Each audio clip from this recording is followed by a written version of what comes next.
let me be honest. Let me be perfectly honest. This thing about Coppa, man, pretty crazy.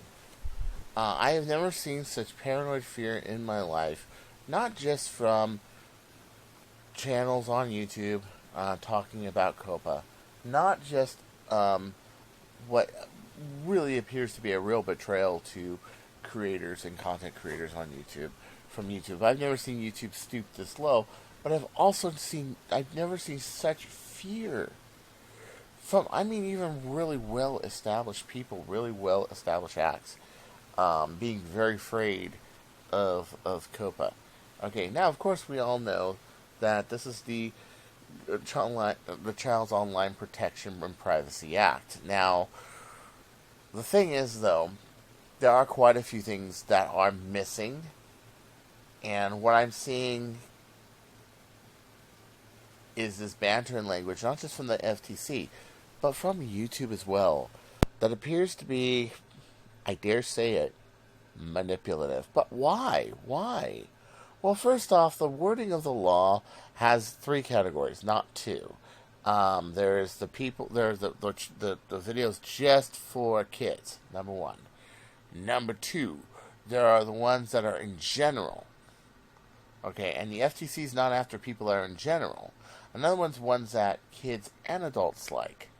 And number three, the ones that are adult only. Okay.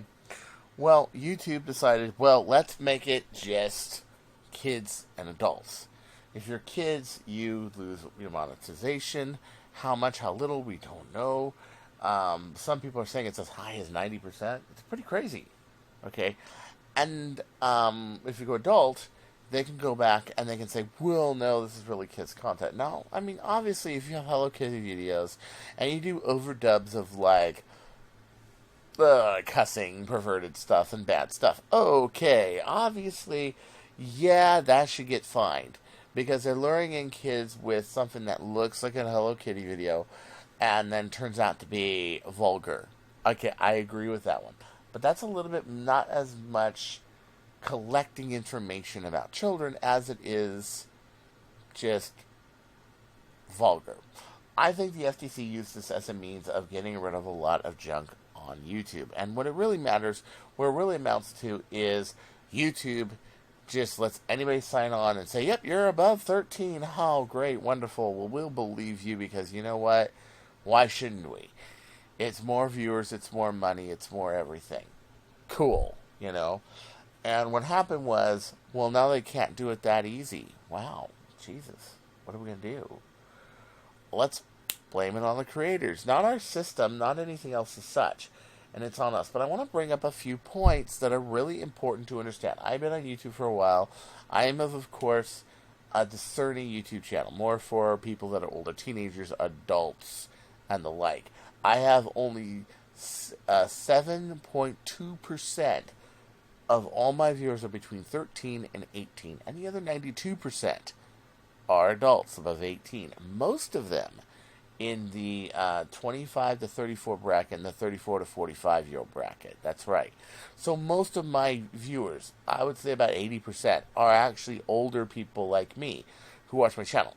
I don't really have that much to worry about, but what's really getting people is this mixed thing. And there was one lawyer, a Los Angeles lawyer, who was talking about online, who was talking about that there's no general content. He got a call from somebody who works at YouTube, and he said, you know what?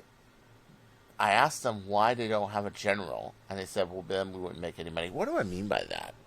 They wouldn't make any money. And he didn't go into real detail about that, but I'll tell you what I think it is. I think this is a means of getting rid of a lot of channels that you don't like.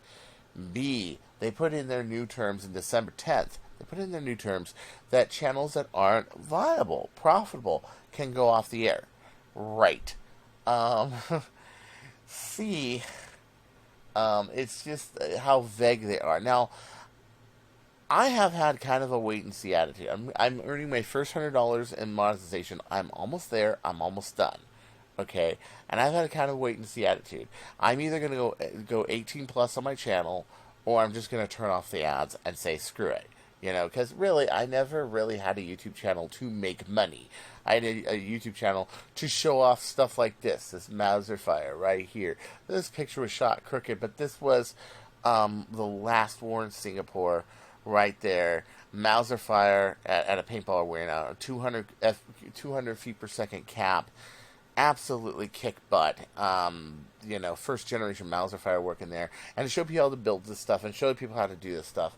And it becomes a little less focused when you're up at night worrying about, gosh, are they going to find me that $42,300? You know. But put in mind that it's also, from what we understand, based off of how much content you have and how much you do. It's not just $42,000 for somebody who, like, you know, has 10 views a week on a video. No. They're talking about people who really exploit kids, but there are better ways of doing this. And I think that to try to use this and say, oh, they're gathering all sorts of information about kids and doing all this, da-da-da-da-da. Well, we're not the ones doing that.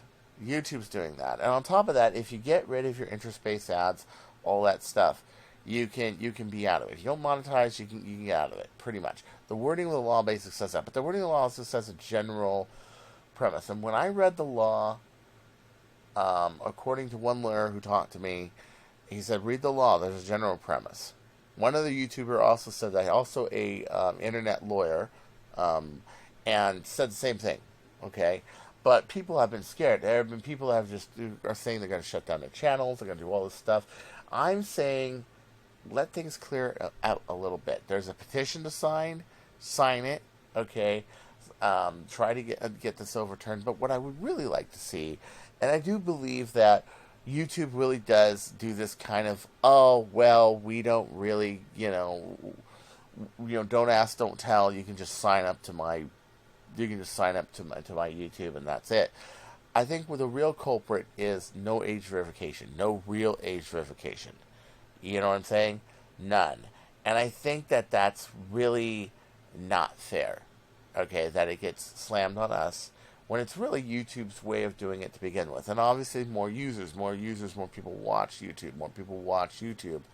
more revenue. But, what you can do, if you don't have a YouTube channel, you can simply not sign in. So I don't see why 13-year-olds or people under 13 have to really sign in. There's no real point. And I say without a driver's license or an ID card, they should have an ID card number in your sign-in. Yes. Okay, or a social security number. Something of such. Secure, of course.